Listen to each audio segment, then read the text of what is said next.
things that I don't think you even knew existed. It goes against everything Manifest Destiny teaches about Native Americans. And I want you to know this part of our history because people erased it, and we'll get to that later on in the program. Erased it intentionally. Erased it intentionally. That's an important part of it. America's history didn't begin with Christopher Columbus came over. There were ancient cities with advanced architectures all across North America. Did you know that? Hundreds of years before Columbus came. You always think, oh, the Indians, they didn't scar the land. No, not true. These were cities as large as any in the world at the time. London or Rome, they were metropolises. Archaeologists say they have found evidence of 200,000 actual cities of mound-like structures all across North America that were here long before Columbus. But we don't know anything about them. Why? Why? Entire cities we didn't know about. Entire cities that have never been found before that are all of a sudden being revealed in the Peten? Yes, want to see? Yeah. Let's go to the north. Hawaii, yes, family. Entire cities are being found in the Guatemalan jungle as we speak. All right, as you see here, look at this. It's vast. This is all on the jungle. This is the area right here, what you call the Yucatan and the border of Guatemala, the Petén region, they call it in Guatemala. All this unexplored area, which is all this forest and jungle. You see the cypress trees, you see all kinds of different vegetation. You see tropical as well.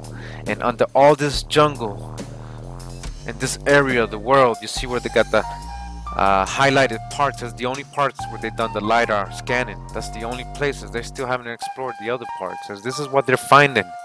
You see what's under here. You see all these structures. Alright, Guatemala. Roads, highways, connecting all these cities. Under this vast jungle, you see pyramids, monuments. Look how they play with their technology. They're so happy. Alright, you see what they're finding under these jungles. 60,000 structures, approximately. Alright, millions and millions of people were in this region of the world. Alright. Your work has depended on scholars coming out with paper after paper since you were last on so much new information that has supported your original thesis. Yeah.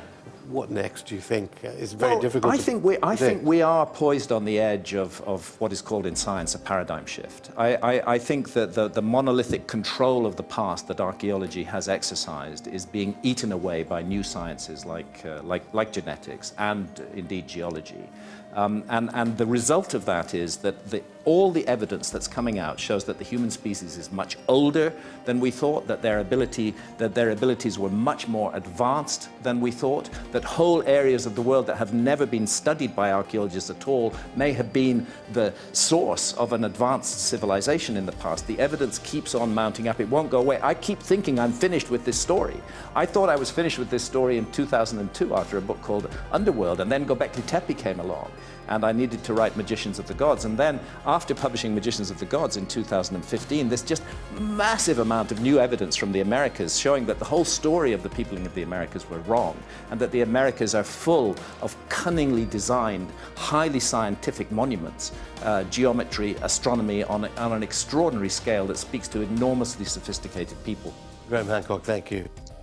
The Hidden History of the Human Race by Michael Cremo.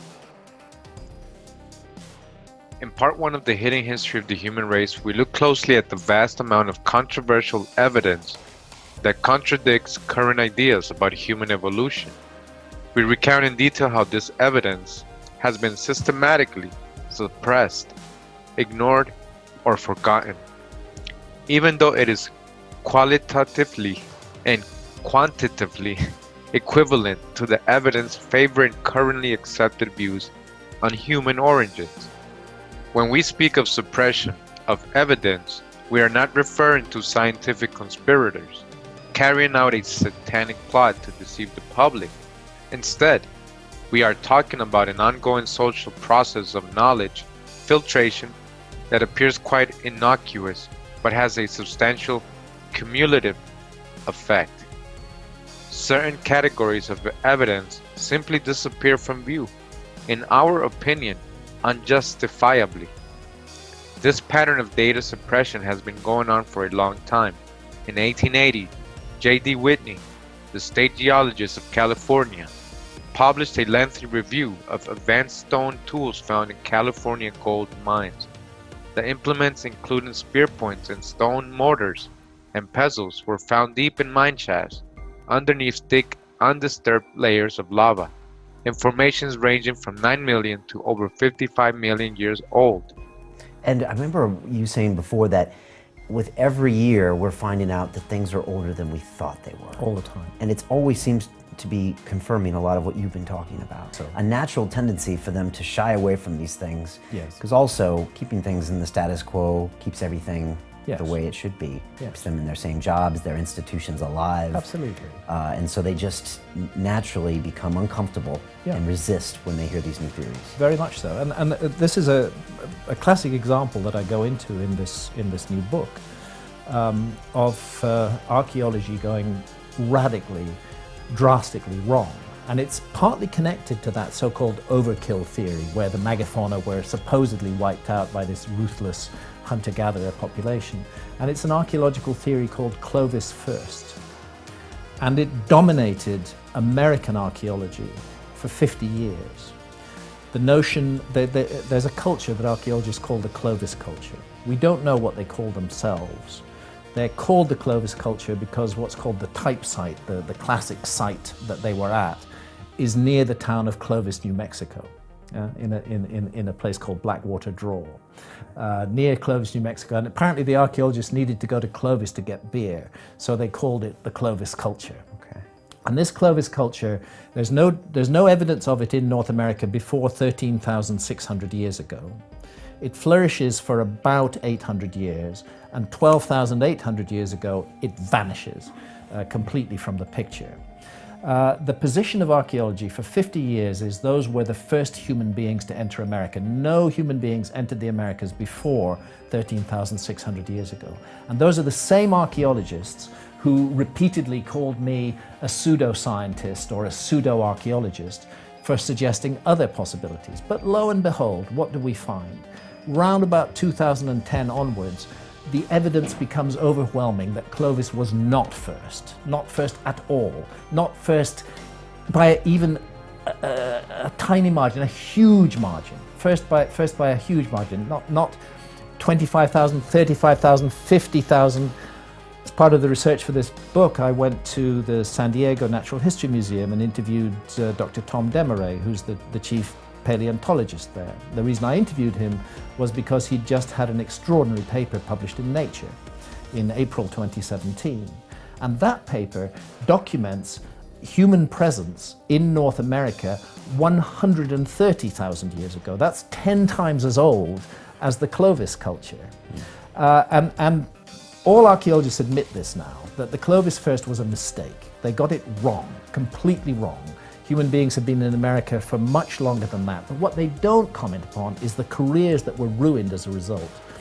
People like Jacques Saint-Mars, who excavated Bluefish Caves in the Yukon. He had his career literally ripped to shreds by his colleagues because he was proposing humans in America 25,000 years ago. He had his research funding withdrawn. He could only continue on his own buck. Nobody was supporting him, but he was right. He was right, and this happens again and again. So when archaeologists of that type say, Hancock is a pseudoscientist, I say, hang on a minute, you guys are the pseudoscientists. You guys sold us Clovis first for 50 years. You guys withdrew funding from research that might have exposed that lie earlier. You wouldn't let it happen. And that's not right. It shouldn't be that way. Archaeologists should not take the view that they have got a firm and fixed picture of the past, because actually we know so little about the past. They should always be saying this is our provisional position, but we are open to other possibilities. Because if they don't say that, those other possibilities are going to come along and kick them in the ass pretty soon.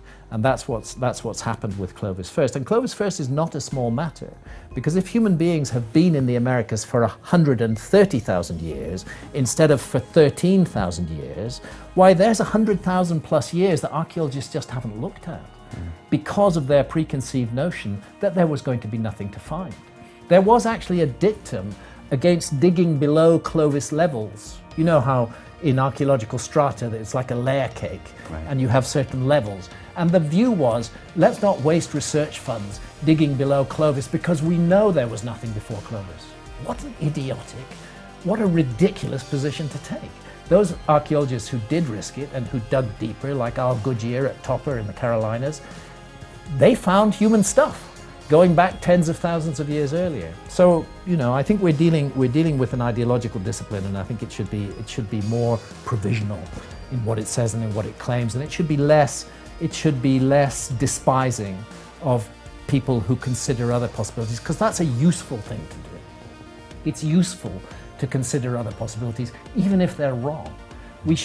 Science should never get locked in a narrow channel and say everything outside the bounds of this channel is not subject to investigation. It's really a mistake. Most Americans have no idea that ancient cities with advanced architectures once dotted the ancient North American landscape.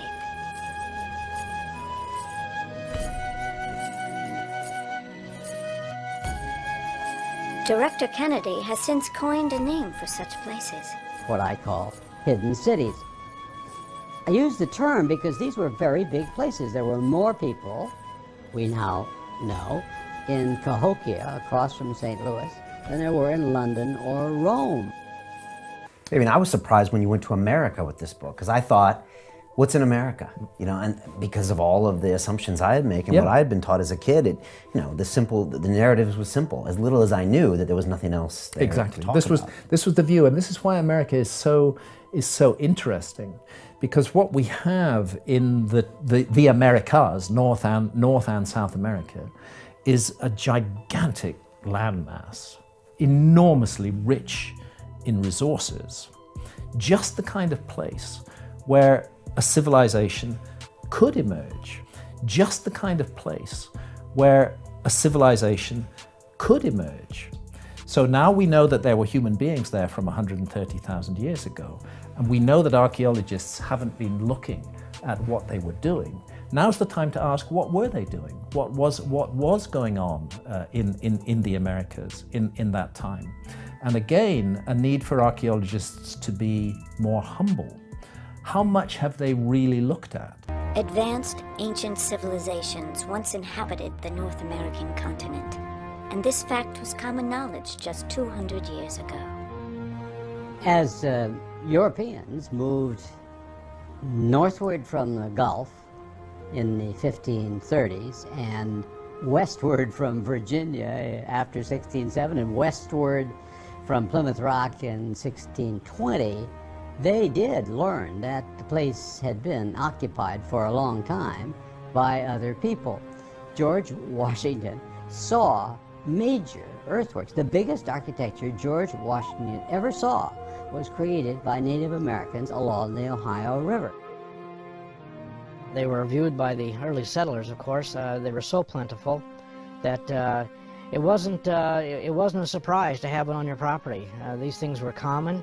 Oftentimes, many of them were reduced to nothing because they were used for landfill in a growing village or a town or an upcoming city.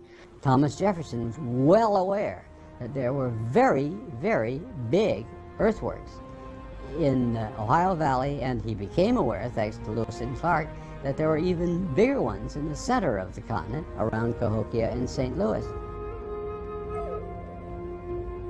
What were these ancient earthworks?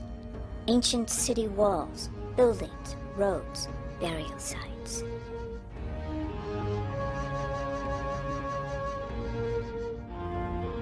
Artifacts of iron were found, artifacts of hardened copper, stone tablets with writing. Regular farmers just plowing their fields would really turn up literally bushel baskets of arrowheads, spear points, etc. And these things were commonplace.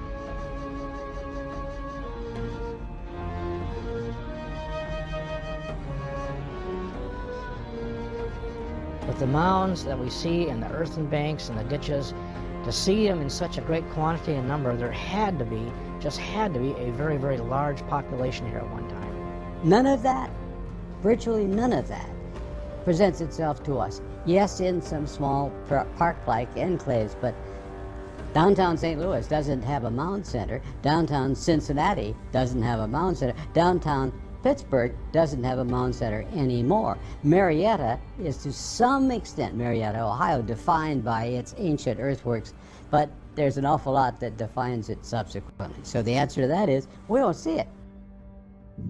All right, we're gonna get into this book. It's called Forbidding History, Prehistoric Technologies, Extraterrestrial Intervention. You know, you gotta pull out the babies out of all these books, you know. And The Suppressed Origins of Civilization by J. Douglas Kenyon. All right, exposing a scientific cover-up. Forbidden Archaeology. Co-author Michael Cremo talks about the knowledge filter and other means for cooking and academic books. J. Douglas Kenyon. In 1966, respected archaeologist Virginia Steen McTire and her associates on U.S. Geological Survey team, working under a grant from the National Science Foundation, were called upon to date a pair of remarkable archaeological sites in Mexico. Sophisticated stone tools, rivaling the best works of Cro-Magnon men in Europe, had been discovered at Huayatlaco, while somewhat cruder implements had been turned up at nearby El Horno. The sites, it was conjectured, were very ancient, perhaps old as 20,000 years, which according to prevailing theories would place them very close to the dawn of human habitation in the Americas. We've been told for years Yeah. that there's no point really from an archaeological perspective in talking about the Americas. Why is this book so big, America Before? Well, you see, it was a long-held view. It's unfortunate to say this about something that defines itself as a science, but archaeology is very dogmatic. And it was a dogmatic view held for more than 50 years, from the 1960s right through until past 2010, that the first human beings to enter the Americas had come in about 13,400 years ago. Across to Alaska. Through Alaska, through the Bering then land bridge, and into North America, and then into South America. And this was a doctrine. It was called Clovis First. And actually any archaeologist, and I can give you a number of examples like Jacques Cinq-Mars, who excavated Bluefish Caves in the Yukon, any archaeologist who came across a site where humans were older than 13,400 years was viciously attacked, like, as though the archaeological community was a pack of hyenas. They just descended on these dissenting voices and utterly destroyed their careers and withdrew their research. You say in the book, the editor of Nature, one of the premier scholastic magazines, characterized it as bullying and aggression against people who wanted to... Exactly. Terrible bullying and aggression. And I often try to figure out why this is, and I think that maybe it is a natural human instinct to be territorial, and if your territory, your intellectual territory, is a particular idea about the past, you're going to tend to resist any ideas that contradict that. And if the stronger the ideas are, the stronger your resistance is going to be. And this, unfortunately, is the case, that for more than 50 years, evidence of humans in America much older than 13,400 years ago was simply dismissed, and anybody who attempted to go that way would not get research funding and would be ostracized by their colleagues and literally have their lives ruined. And this is most unfortunate, and it's not how science should proceed, because we now know that human beings have been in the Americas for tens of thousands of years before 13,400 years ago. In fact, the latest evidence puts them back more than 130,000 years in the Americas. And what that says to me is, if they were saying before that humans didn't come until 13,400 years ago and nobody should look, nobody should dig deeper, now we know they were there 130,000 years ago. That's more than 100,000 years of the American story that has not been told entirely because of the dogmatism of archaeology. And now reluctantly they're having to accept, all of the institutions are accepting, well, we're sorry, we got it wrong. But it's not just a matter of getting it wrong. It's a grave responsibility to be the profession that interprets the prehistory of humanity to the modern world. And it's a betrayal of that responsibility to be so dogmatic and to refuse to consider any possibility which doesn't fit with one's preconceived notions.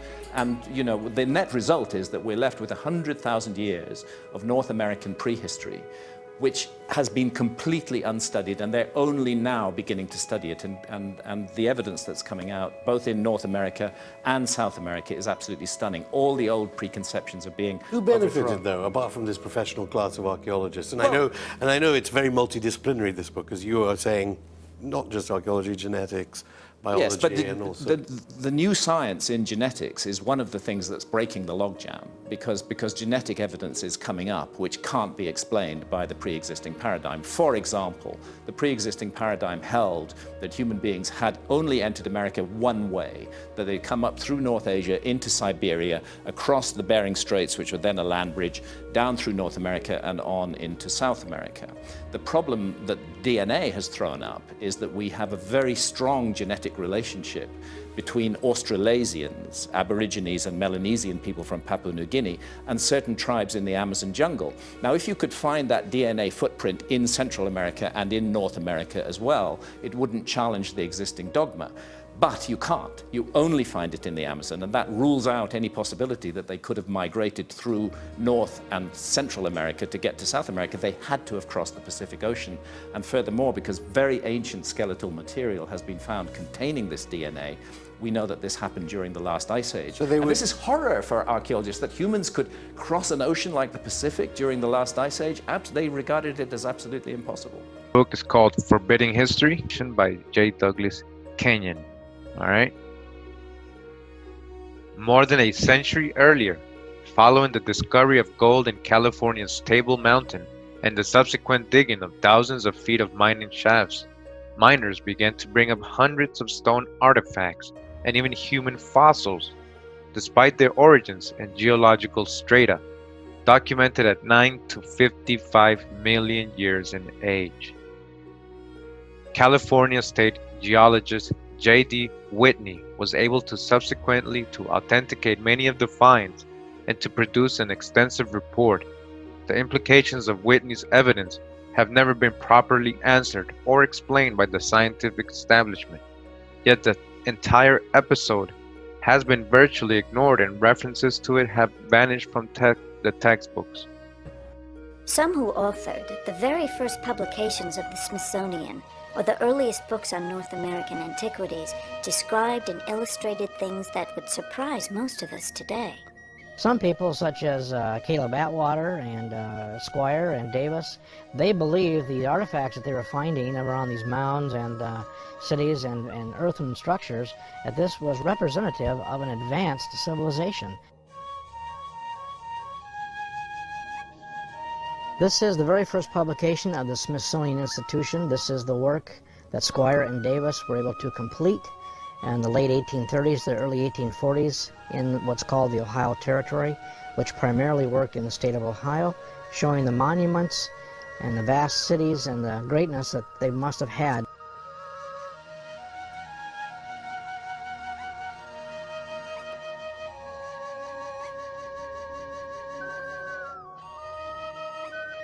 Some of the sites that they surveyed and the maps that they made, as our only knowledge is these sites even existed now, because they were destroyed or they were intruded upon and their original configurations were greatly altered. The real question is, why were these sites not preserved? And why are these advanced civilizations not more commonly known of today? The answers can be found in two surprising places. First, in the 19th century implementation of the doctrine of manifest destiny. Next, read from the following, J.W. Powell's own words. This is a paper that he presented to the members of the Smithsonian at the Bureau of Ethnology. And the title on the talk is On Limitations to Use of Some Anthropological Data. And it's pages 73 through 86 of the 1879 and 1880 book that was published in the Smithsonian. And the quote is as follows: "Hence, it will be seen that it is illegitimate to use any pictographic matter of a date anterior to the discovery of the continent by Columbus for historic purposes." Native Americans, even today, suffer from this policy, which effectively meant that Native Americans have no history. This is the Smithsonian Annual Report 1882, 1883. This is John Wesley Howell. This is an original copy. John Wesley Howell in 1789. Again, this is Powell. This is the director of the Bureau of Ethnology at the Smithsonian Institute. He said this: artifacts found prior to Christopher Columbus's arrival would be considered illegitimate by the Smithsonian. Only the savage Indian culture would be observed, and this created the artificial barrier to science. Only the savage. Science was colluding with government because of commerce, and religion was involved. Now, why do I tell you all this stuff? Not because I'm an Indian expert or anything else. You got to do your own homework. I just found out about this stuff. I'm amazed by it. I don't know what the answer is on this. The reason why I bring it up is the stock is not bad. The soup went bad. Many believe that the Native Americans had no written record prior to Christopher Columbus. This would make it prehistory, but nothing could be further from the truth. As the archaeology developed as a new science and anthropology as a new science, and they would find these things, these evidences to show that there was a written language, that these people possibly did smelt iron, they did smelt copper, and they mined it, they carried it, trade over great distances. These were signs of a higher civilization. And that higher civilization idea or theory coming from our educated scientific community of the day became directly in conflict with the manifest destiny ideas put forth by the U.S. government. So I'm going to read from this book. It's called The Ancient Mystic Oriental Masonry, Its Teachings, Rules, Laws, Present Usages, which govern the order of the present day.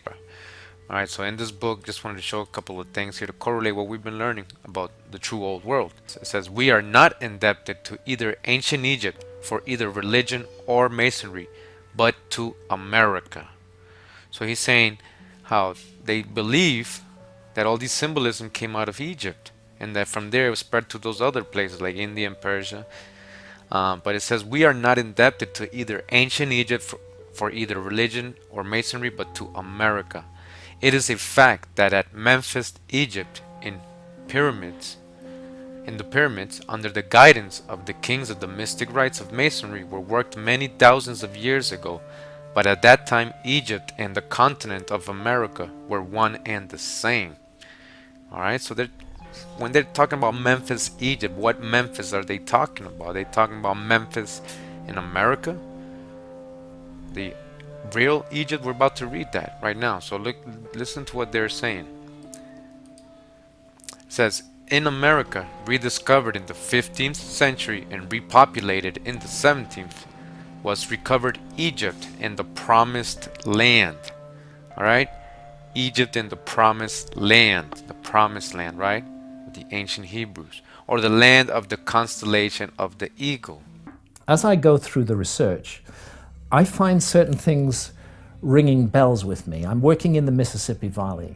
I'm at Moundville in Alabama. And I'm looking at a notice board. It's just the beginning of my research into this interesting culture in the Mississippi Valley.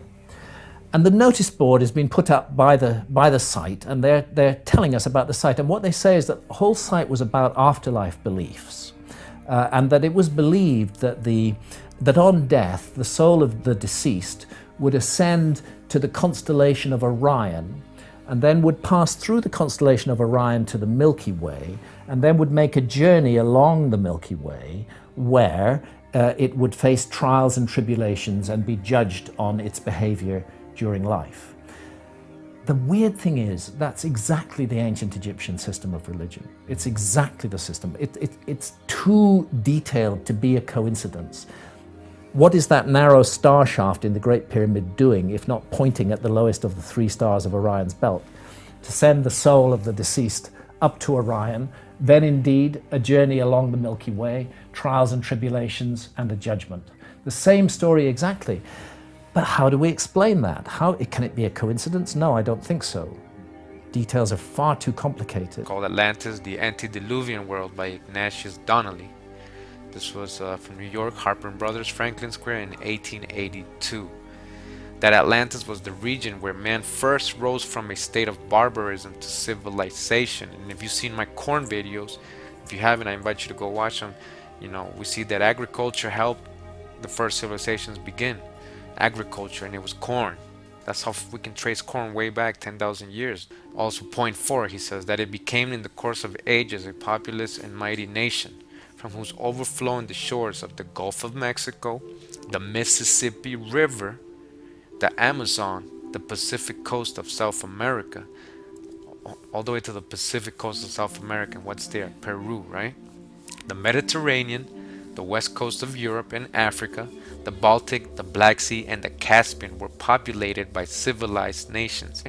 That the gods, the goddesses of the ancient Greeks, the Phoenicians, the Hindus, and the Scandinavians were simply the kings, queens, and heroes of Atlantis. Alright, hijacked from the indigenous people of America. All these gods, right, they talk about. Where did they originate? And the acts attributed to them in mythology are confused recollection of real historical events. That the mythology of Egypt and Peru represent the original religion of Atlantis, which was sun worship according to them, right? And there was sun worship by some of the tribes that were in America. But we also know that eventually Jehoshua and King David drove some of these sun worshiping tribes out of Jerusalem and Hebron and all these places in the Bible. So yes, it is correlating with what we've read in the Torah.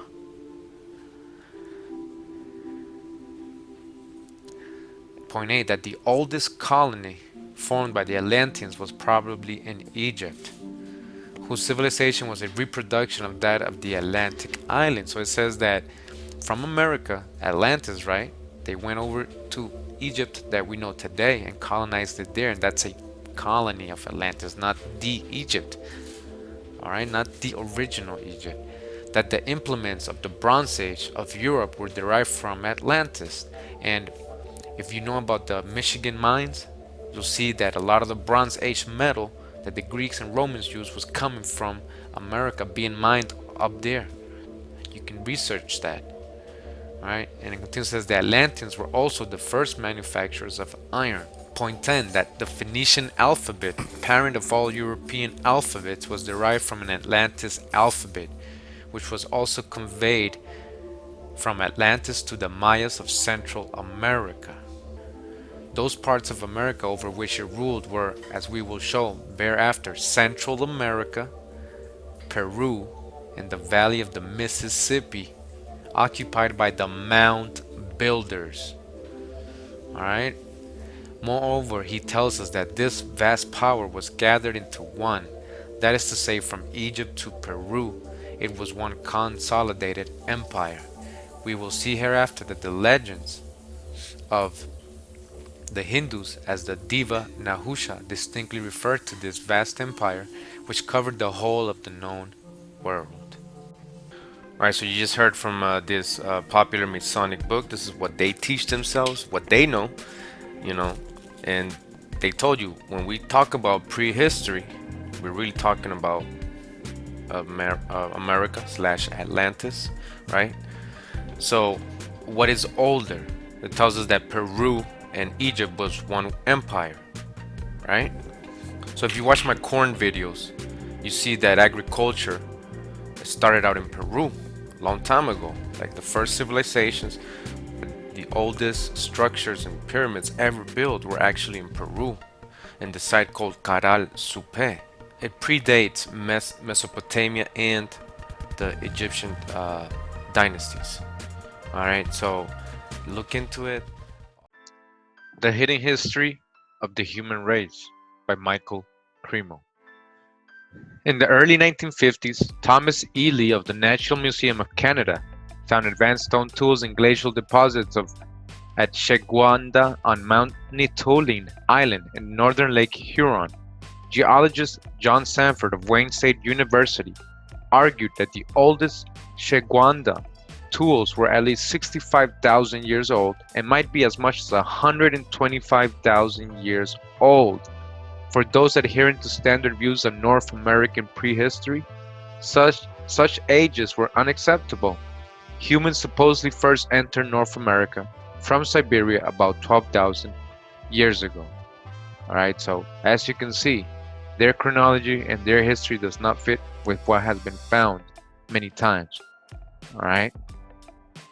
You have made it your life's work to, and if some of the 9 million people who haven't read your books are watching, we still don't really understand or officially understand why civilizations have all grew up at the same time in different parts of the earth. No, we don't. But that's just a mystery. Whereas your life work is to say, there is a reason. Well, my life's work has been to say that there's a forgotten episode in human history, and that once we take that forgotten episode into account, a high civilization, as many of the myths and traditions of the world attest, that existed during the Ice Age and was destroyed in the cataclysms that brought the last Ice Age to an end.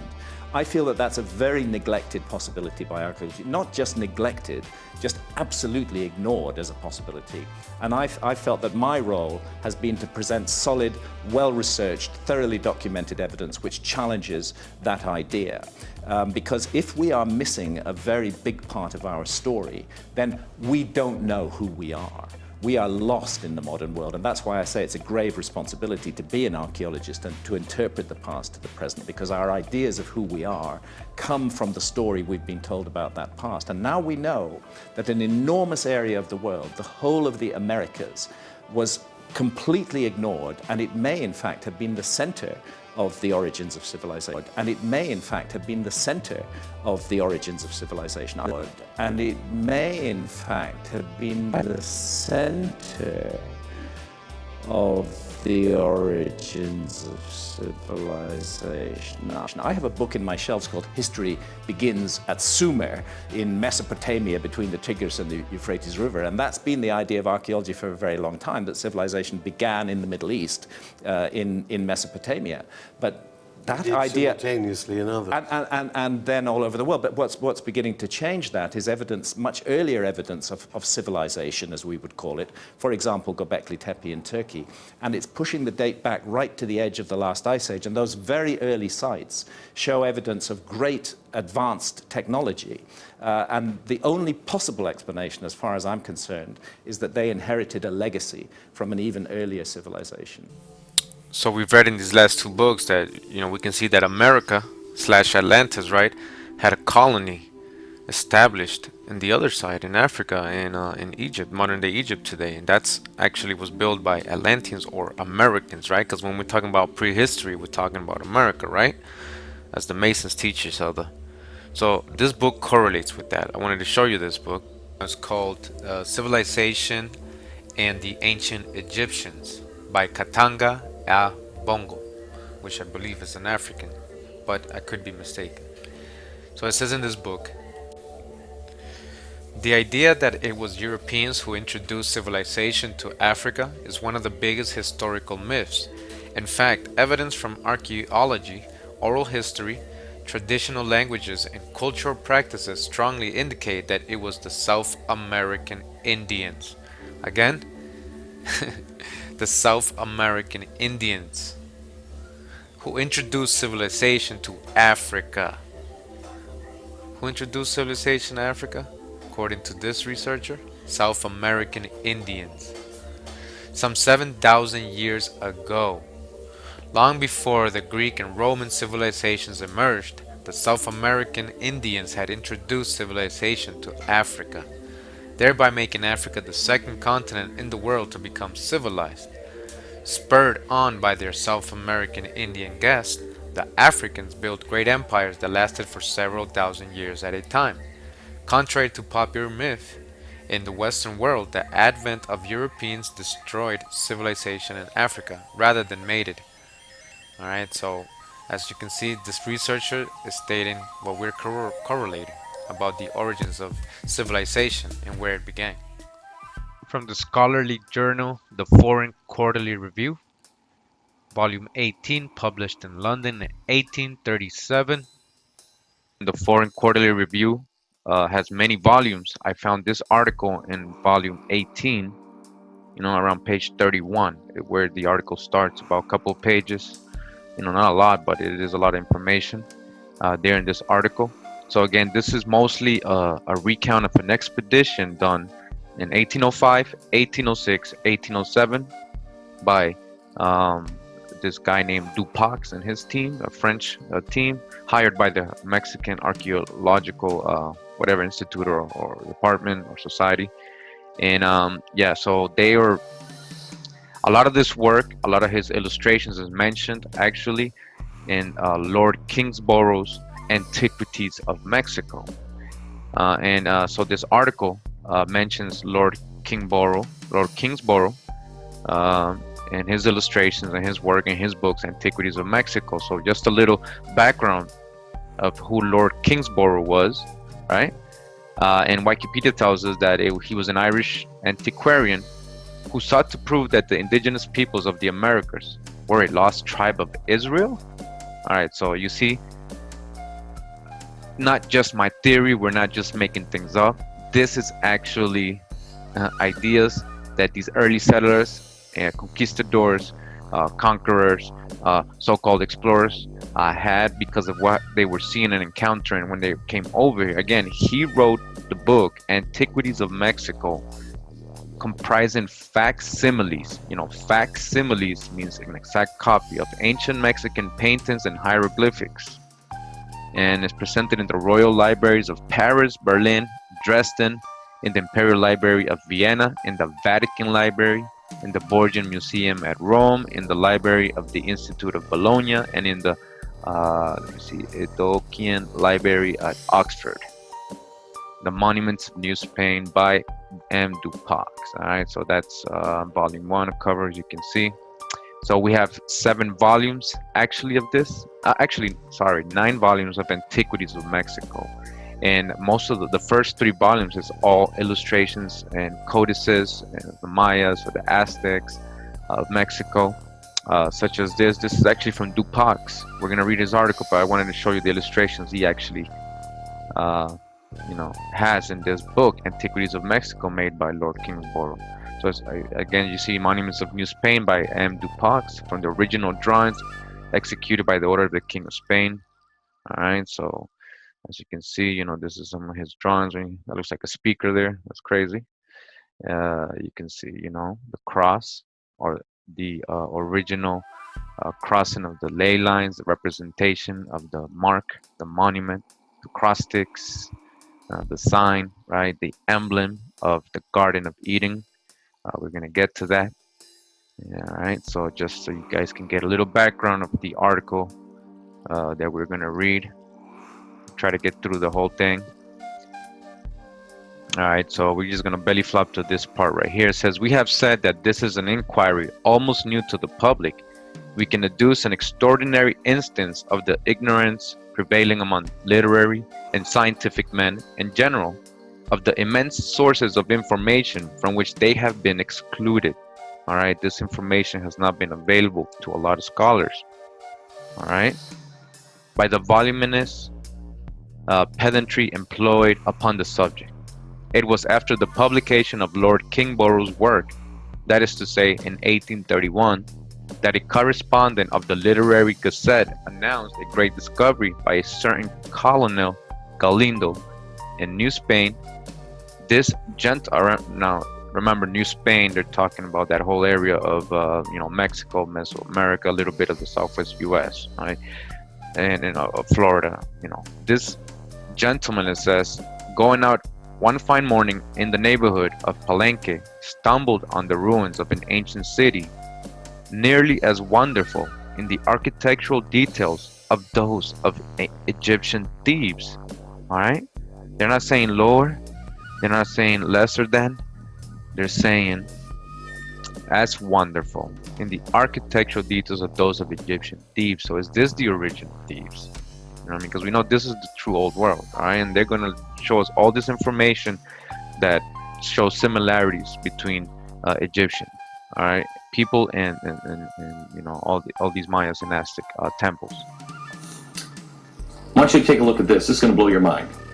See this here? First, let me show you the Great Pyramid of Giza. You've seen this? One side of the Great Pyramid of Giza. If you measure it, It is from the bottom to the apex, 606 feet. That's important. That's an ancient unit of measurement. It's referred to as the stade. Now I want to show you this. These are the Newark Earthworks. They're here in Ohio. Yes, Ohio. The earthworks are made, they're structures that are made now of earth that has been built up from the ground in a perfect circle. Here it is, a perfect circle and a perfect octagon. But they were built by the ancient Hopewell civilization. They date back from 300 BC to 400 AD. So let's look at these structures here. Bring this up. I want to show you something. If you square the inside of the octagon, here's a square and here's a square. If you square it, this is what surveyors do when they're measuring. They square the circle, and then they divide that area into 4 equal parts, or cubes, and then you find that each cube is made up of 606 feet, 606 feet, 606 feet, 606 feet. 606. It's made up of stades, exactly the same. Now, if that's not interesting enough, The first and strongest conviction, which will flash on the mind of every ripe antiquarian while surveying the long series of Mexican and Toltecan monuments preserved in the various works to which we have briefly called attention, is the similarity which the ancient monuments of New Spain bear to the monumental records of ancient Egypt. Again, so their main purpose to writing this article, to doing this work, all right, is to show you, right, to show the antiquarian or somebody who likes history, who actually researches these things, is to call to the attention the similarity which these ancient monuments of New Spain, right, Mexico, bear to the monumental records of ancient Egypt. All right, similarity. Where is the true old world? While surveying them, the glance falls with familiar recognition on similar graduated pyramids, on similar marks of the same primeval Ophite worship, on vestiges of the same triune and solar deity, on planispheres and temples, which, though characterized by some distinctions entirely American, are not less worthy of the notice of the Egyptian antiquarian. All right, so he's saying, if you've studied the Egyptian archaeology, relics, history, then you would see automatically basically the same things over here in Mexico. Strong resemblances, similarity to the same history. All right. On relics, again, of palaces, at once noble in their architecture and beautiful in their proportions and decorations. On monuments, sepulchral, domestic, religious, or warlike, which deserve the designation of Cyclopean as much as any that are now extant in Italy or Greece. Now, we can, try to guess what they mean by Cyclopean, but he's going to mention how these giants, right? We know Cyclops, right? Those giants with the one eye. So, we just got to have an open mind with all this stuff and what do they really mean. And we got to dodge the hijack always. But there's a lot of info here that we've already been surfing the wave, the past videos and all the other videos you can find on YouTube regarding this subject. And we can have a little bit of background to be able to discern what we're about to read. All right, so let's continue. On idols and sculptures, some of rude and some of finished workmanship, exhibiting different eras of civilization, and often presenting the most striking analogy in posture and gesture to the monumental style of sculpture and of statuary preeminent called Egyptian. Lastly, the eye of the antiquarian cannot fail to be both attracted and fixed by evidences of the existence of two great branches of the hieroglyphical language, both having striking affinities with the Egyptian, and yet distinguished from it by characteristics perfectly American. All right, so what does that tell you? I mean, it has affinities with the Egyptian hieroglyphics, but it has its own characteristics, right? Does the Egyptian hieroglyphs over there in Egypt have any kind of American affinity? Continuing, one is the picture writing peculiar to the Mexicans, and which displays several striking traits of assimilation to the anaglyphs in the historical tablets of the Egyptian temples. The second is a pure hieroglyphical language, to which little attention has been hitherto called, which appears to have been peculiar to the Toltecans, or some still more ancient nation that preceded the Mexicans, which was as complete as the Egyptian in its double constituency of a symbolic and a phonetic alphabet, and which, as far as we can judge, appears to have rivaled the Egyptian in its completeness. Again, they're saying that this language, right, this hieroglyphical system, not only symbolic in pictures, but phonetic. It sounds like how Egyptians would sound, right? The phonetic alphabet of the Egyptian. And also appears to have rivaled the Egyptian in its completeness, while in some respects it excelled it in its regularity and beauty. So it excelled, even more complex and beautiful than the Egyptian hieroglyphics, all right? Here's the thing we should be asking ourselves. I don't know the story of these. Do you know that? Did you know that? Do you live in Ohio and did you know that? Why not? Were the American Indians wronged? Yes. Yes. And that's what we focus on in America, is we were bad to the American Indians. Forget about it, it's in the past. The question should be the ones that the founders asked. Who are they? What knowledge do they have? Can you imagine the difference we would have now if we would put our differences aside and put our past in the past and concentrate on today and say, let's learn from each other. What do you have? What is that? What is that? There were tens of thousands of architectural consequences that are now hidden behind our junk and our architectural achievements. We now know that advanced ancient civilizations once inhabited North America, but have become lost to our modern memories, in part because of 19th century political and scientific agendas.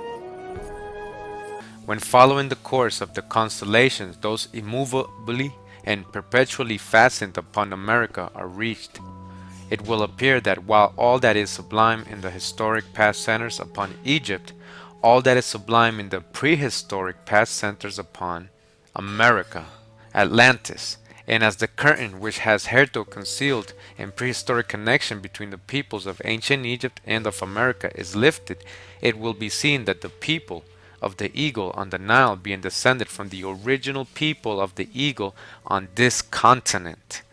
The twain are one in that prehistoric America was the original Egypt or Eagle Land prior to the mighty expansion in the days of Peleg, when the earth was divided and the great globe itself was nearly rent asunder. Again, that prehistoric America was the original Egypt, all right? The original Egypt was here in America, all right? And as I said right there, right before, it says that all that is sublime in historic past centers upon Egypt, right, of what they think of Egypt as today, but all that is sublime in the prehistoric past centers upon America or Atlantis, all right? The old original Egypt. The brief and cursory sketch which we have thus given for the convenience of the reader by way of preface or overture is indispensable to remove prejudices, all right? You must remove your prejudices, all right? They're going to show you, which may have been excited through the low estimate formed by Robertson and others. And this Robertson is one of those guys who says that, you know, you couldn't find any pyramids here and that all these mounds were just dirt mounted up together and grass grown on it. It wasn't really nothing. So he clearly had a plan and an agenda when he was writing his accounts of America. So this guy is saying in this article, you know, that this is because of what's happened and what has been said before, you know, that people are so confused and indoctrinated, you know, and they have to remove their prejudices, as he says. All right, so that includes all of us. The real fact is that the depreciated view of Mexican antiquities results in a great measure from an anachronism carelessly allowed to establish itself among literary men. All right, so it has been allowed, who have not deeply examined the subject respecting two eras and two nations. All right, so this is still happening. This is what we're debating today when all these Aboriginal channels, right? Because this information has been kept from us, you know, we didn't have the right knowledge to have right reasoning or a clear perspective or orientation, right? But we already have gone through the other videos, right? But we've already established, you know, that at least in their secret circles, these literary men, right, these so-called Masonic, Freemasonic secret societies, and what they teach, right? We've gone over this, that, you know, when they came to America, they recovered ancient Egypt, the promised land, and that America was the ancient Egypt, or now, right, in Memphis, right, the real now, Mississippi. All right, so this is work, archaeological work, correlating what those guys already know, what is taught in these secret societies, right? It will be our province to extricate the subject from the confusion thereby caused. All right, you're stuck in confusion. A brief enumeration of a few facts will show upon what slight foundation Dr. Robertson must have built his careless appreciation of the monuments of New Spain. A mania existed in his time, as it does now, in favor of the stupendous importance of everything connected with the Egyptian monuments. Now, what is the simple fact? Pyramids, not inferior to Egyptian, exist in many parts of Mexican territories and of New Spain. And we can include, you know, all over the Americas, thousands of pyramids, all over all the continents of the Americas. All right. Some of these pyramids are of larger base than the Egyptian, and composed of equally permanent materials or greater materials. We know UB2 News, you know, shout out to him for putting out that video showing us how it was all concrete. King Drop also showed that it was all like the so-called Roman material or temples, right? It's not megalithic like in the Americas. Vestiges of noble architecture and sculpture are visible at Cholula, Otumba, Oaxaca, Mitlan, and Tlaxcola. The mountain of Texcoca or Texcosa is nearly covered with ruins of ancient buildings. The ancient town of Palenque exhibits not only excellent workmanship in the temples, palaces, private houses, and baths, but a boldness of design in the architect, as well as skill in the execution, which will not shrink from a comparison with the works of at least the earlier ages of Egyptian power. So the earlier ages, right? Ancient Egypt, right? The first dynasties, because ancient Egypt was in America. And later on dynasties, we're seeing from around the 16th, 17th, 18th dynasty, and Egypt was basically put on the other side, right? You know, they say Thoth built those pyramids over there, right? And he used this, and he went to the people of Cam or Ham, and, you know, from Atlantis, which was, we know, America, all right? In the sanctuaries of Palenque are found sculptured representations of idols, which resemble the most ancient gods of Egypt and Syria. Again, in the sanctuaries of Palenque are found sculptured representations of idols, which resemble the most ancient gods of Egypt and of Syria. Palinspheres and zodiacs exist, which exhibit a superior astronomical and chronological system to that which was possessed by the Egyptians. A superior, again, superior astronomical and chronological system to that which was possessed by the Egyptians. Let's not forget, this is from Harvard University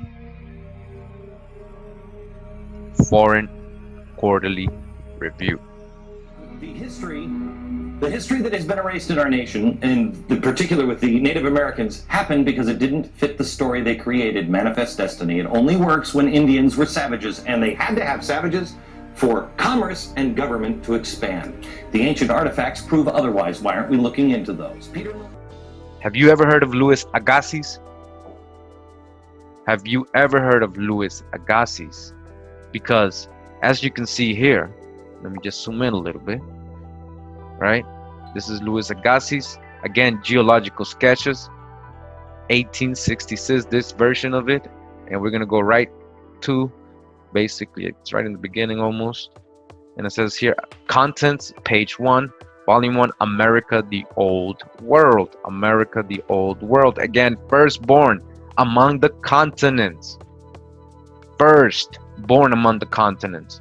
Though so much later in culture and civilization than some more recent birth, America, so far as her physical history is concerned, has been falsely denominated the New World. Again, has been falsely denominated the New World. This is not the New World. This is the true Old World.